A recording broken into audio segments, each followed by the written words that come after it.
22वें अध्याय की।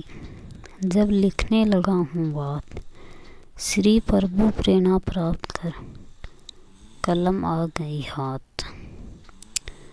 राजा प्रथु ने नारद जी से पूछा, हे देव ऋषि, कृपया आप अब मुझे यह बताइए कि वृंदा को मोहित करके विष्णु जी ने क्या किया और फिर वह कहाँ गई।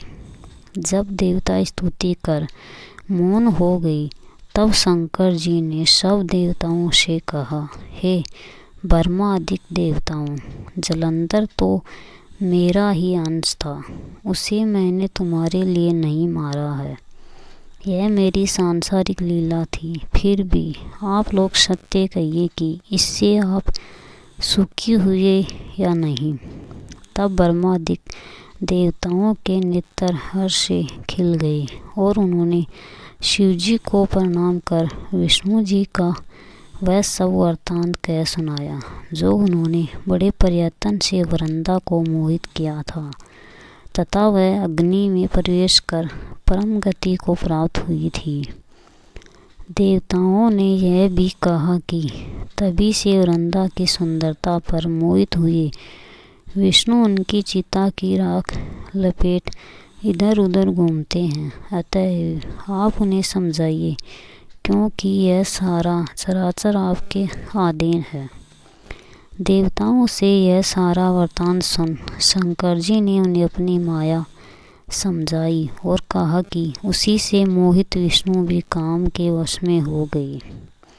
परंतु महादेवी उमा त्रिदेवों की जननी, सबसे परे वह मूल प्रकृति परम मनोहर और वही गिरिजा भी कहलाती है। अतः विष्णु का मोह दूर करने के लिए आप सब उनकी शरण में जाइए। शंकर जी की आज्ञा से सब देवता मूल प्रकृति को प्रसन्न करने चले। उनके स्थान पर पहुंचकर उनकी बड़ी स्तुति की। तब यह आकाशवाणी हुई कि हे देवताओं, मैं ही तीन प्रकार से तीनों गुणों से पृथक होकर स्तत सत्य गुण से गोरा, रजोगुण से लक्ष्मी और तमो गुण से ज्योति रूप हूँ। अतः अब आप लोग मेरी रक्षा के लिए उन देवियों के पास जाओ, तो वे तुम्हारे मनोरथों को पूर्ण कर देगी। यह सब सुनकर देवता भगवती के वाक्यों का आदर करते हुए गौरी, लक्ष्मी और सरस्वती को प्रणाम करने लगे। सब देवताओं ने भक्ति पूर्वक उन सब देवियों की प्रार्थना की। उस स्तुति से तीनों देवियां प्रकट हो गई। सभी देवताओं ने खुश होकर निवेदन किया। तब उन देवियों ने कुछ बीज देकर कहा, इसे ले जाकर बो दो, तो तुम्हारे सब कार्य सिद्ध हो जाएंगे। ब्रह्मादिक देवता उन बीजों को लेकर विष्णु जी के पास गए। वृंदा की चिता भूमि में डाल दिया। उससे धात्री, मालती और तुलसी प्रकट हुई। विधात्री के बीज से धात्री, लक्ष्मी के बीज से मालती और गौरी के बीज से तुलसी प्रकट हुई। विष्णु जी ने ज्यों ही उन स्त्री रूप वाली वनस्पतियों को देखा तो वे उठ बैठे।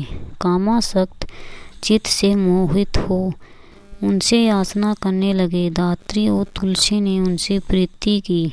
विष्णु जी सारा दुख भूल देवताओं से नमस्कृत हो अपने लोक वैकुंठ में चले। वह पहले की तरह सुखी होकर शंकर जी का स्मरण करने लगे। यह आख्यात शिव जी की भक्ति देने वाला है।